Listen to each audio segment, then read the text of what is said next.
semuanya, selamat datang kembali di Sigma Engineering.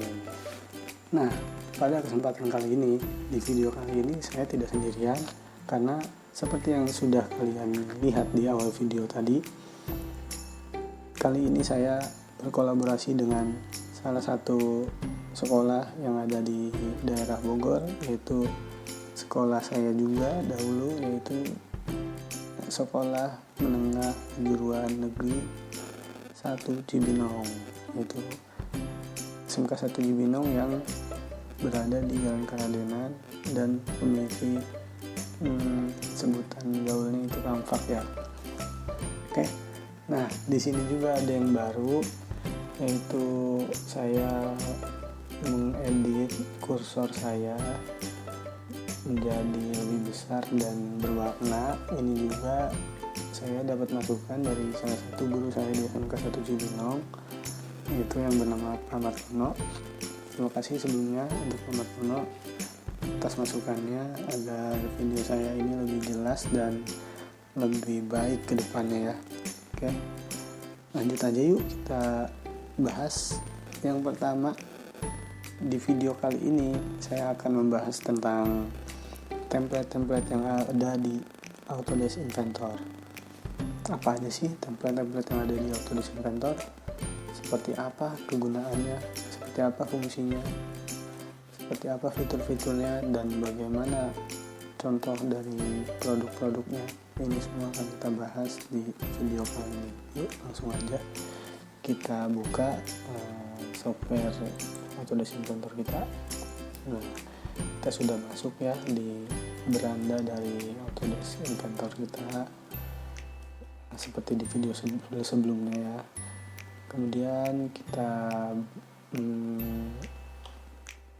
kita cek di manajemen project kita, dimana saya sudah menceklis atau mencentang folder ini tuh manajemen filenya akan berada di folder test Autodesk Inventor yang berada di local disk D /Autodesk gitu ya. Sudah betul.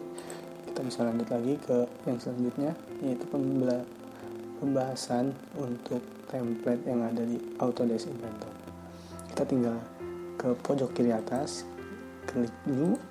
Nah, kemudian di sini akan muncul toolbar pop-up lagi, yang dimana di dalamnya ini terdapat template-template yang bisa kita gunakan ya, seperti itu teman-teman. Nah, sebetulnya apa aja sih fungsi-fungsi dari template ini dan apa bedanya gitu ya. Yang pertama, kita bisa lihat di sini, kita expand. Nah, di sini ada template saja gitu ya, tanpa ada embel-embel lain. Nah, ini tuh adalah template yang disediakan oleh Autodesk Inventor, di mana satuan-satuan yang digunakan itu default dari Autodesk Inventor. Oleh karena itu, apabila kita menggunakan template ini, kita harus memastikan kembali satuan-satuan dimensi dan standarisasi yang digunakan tuh based on apa, seperti itu ya.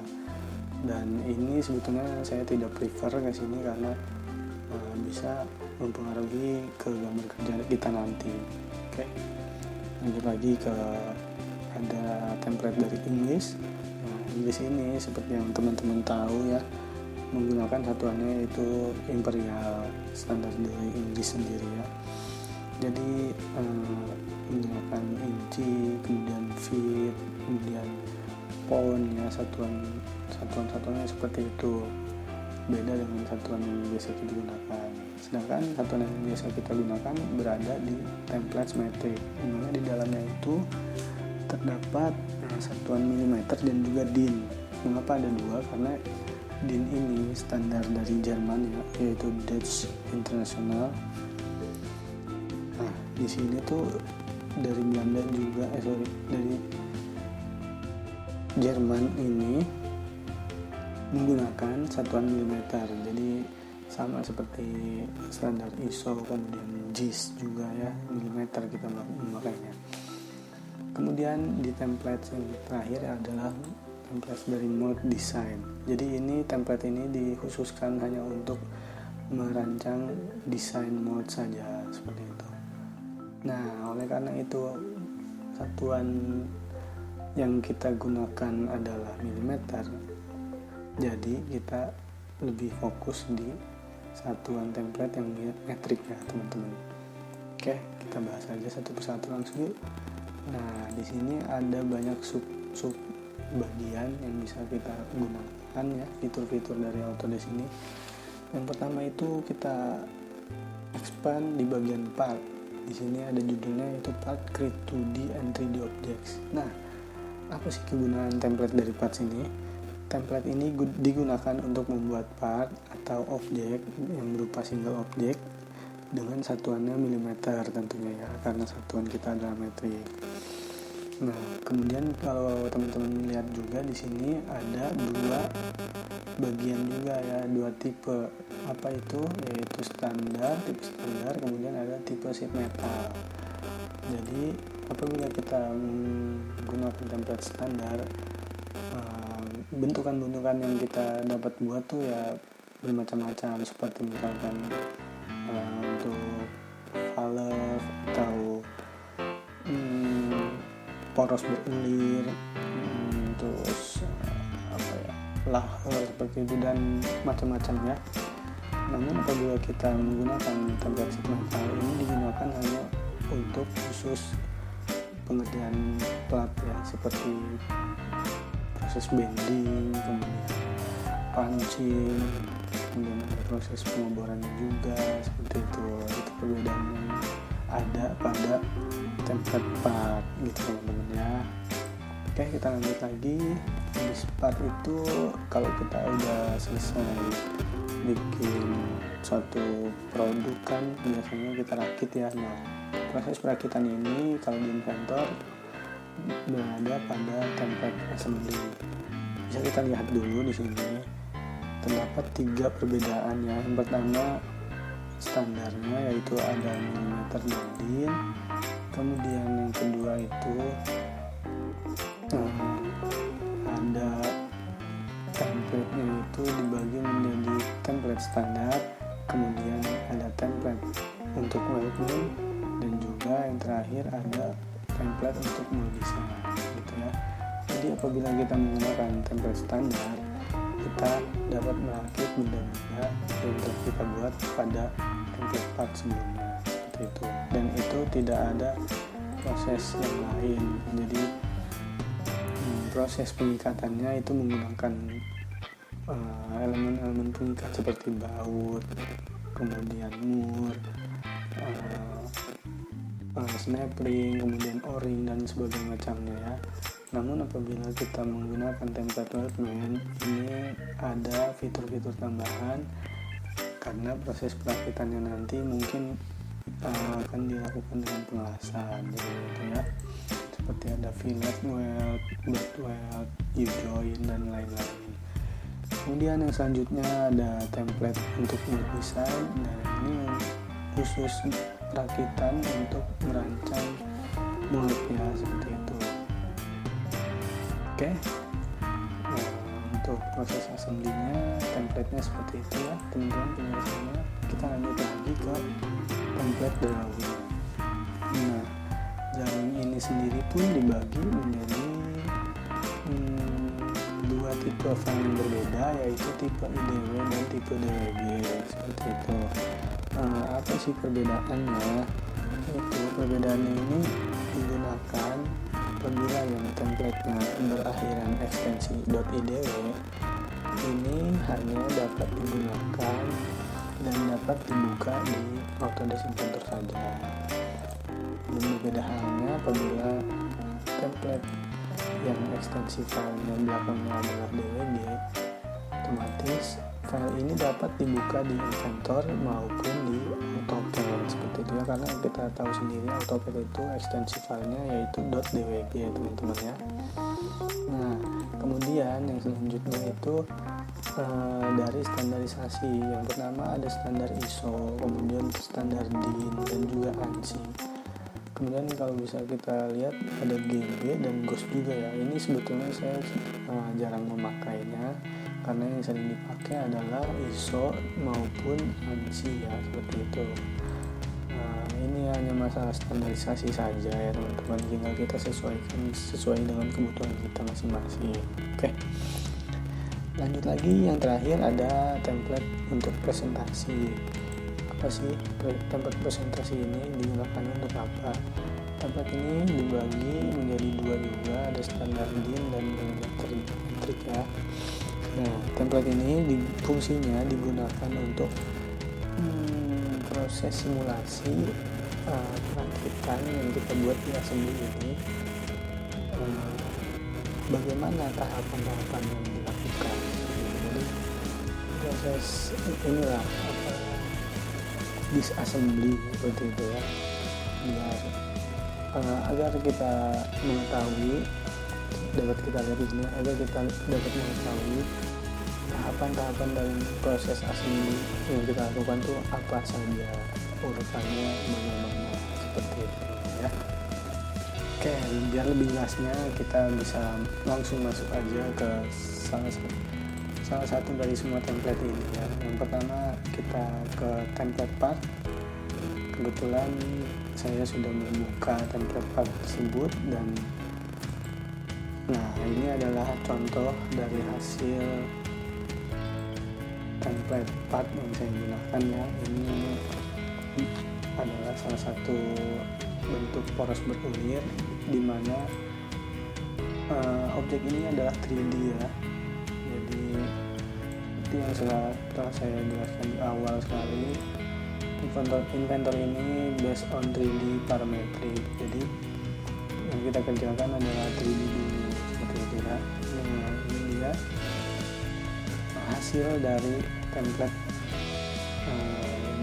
part, atau nantinya ekstensi yang didapatkan yaitu .ipt ya teman-teman. Jangan lupa .ipt untuk part. Oke. Nah, di sini kalau bisa kita lihat setiap pengerjaan yang di sini itu mengacu pada salah satu browser model yang ada di sebelah kirinya. Nah, ini tuh adalah proses pengerjaannya dari pembentukan part 3D model ini. Nah, untuk lebih jelasnya seperti revolution, chamfer, fillet, trip, dan lain-lain itu akan kita bahas nanti lebih detail lagi di video yang selanjutnya ya teman-teman. Ini hanya untuk pengenalan saja bahwa template part ini akan membuat 3D modeling seperti ini. Oke, lanjut lagi. Setelah tadi ada 3D modeling di part, kita masuk ke assembly ya. Nah, di assembly juga kita bisa buka, di sini sudah saya sediakan. Nah, hasil akhir dari assembly itu seperti yang tadi saya bilang adalah merakit bagian-bagian ya, proses perakitan dari beberapa bagian part ya. Seperti contohnya di sini saya membuat baut, kemudian ada juga ringnya, dan juga ada juga murnya ya, seperti itu. Nah, assembly ini memungkinkan kita untuk merakit ketiganya menjadi satu, seperti itu. Dan ini adalah hasil akhirnya. Sama seperti tadi, kita bisa melihat historikalnya di sebelah kiri di browser ini ya. Oke, lanjut lagi teman-teman. Yang ketiga itu ada drawing ya tadi. Nah, drawing ini kita lihat hasilnya seperti apa sih. Kebetulan saya juga sudah mempersiapkannya. Nah, berikut adalah tampilan dari template drawing yang bisa kita gunakan nanti ya. Sebagai contoh, ini adalah part yang tadi poros berundak ya, poros berstep. Kemudian satu lagi saya masukkan tadi assembly dari mur, baut, dan ring ya. Jadi sebetulnya secara sekilas drawing ini itu akan mengacu pada file-file seperti part dan assembly yang aktif di salah satu atau di tempat yang sama di Windows dan project management file yang sama juga, seperti itu. Jadi mereka langsung mendeteksi, oh ini itu ada part yang dapat kita ambil untuk dijadikan drawing atau gambar kerja, seperti itu. Itu kelebihan dari Inventor. Kemudian sama juga di sebelah kiri kita ada browsernya, tinggal kita klik apa yang mau kita tampilkan, seperti itu ya.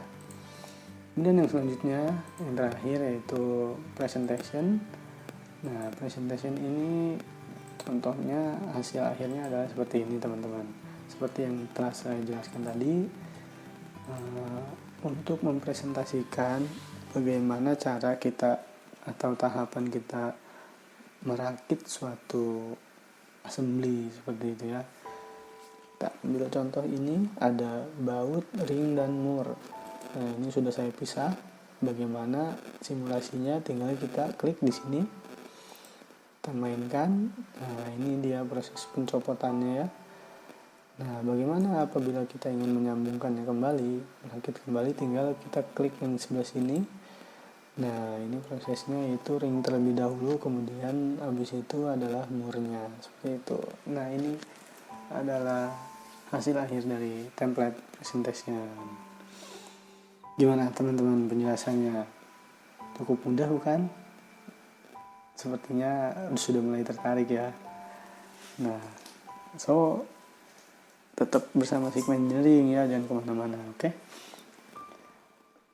Baik, untuk template dari Autodesk Inventor, saya rasa cukup penjelasannya.